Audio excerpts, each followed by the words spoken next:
El sonido del silencio, el que yo quiero escuchar, es aquella noche fría la que quiero evitar. Es sentirme descubierto cuando el sol me quemará.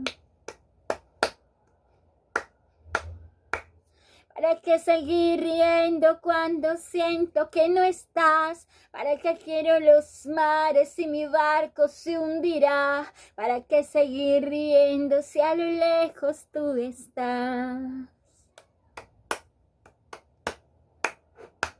Que las fuerzas se me agotan, viento está por comenzar. Otro día en silencio el que acaba de pasar. Pasan los minutos en mi oscura soledad. Soledad que se alimenta del silencio de tu boca. Esa boca que sonríe pronunciando así mi nombre.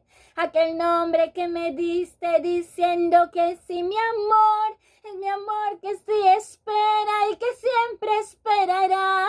Ese amor que me condena a esta eterna libertad. Y aunque pasen mil silencios, pronto sé que me hablarás.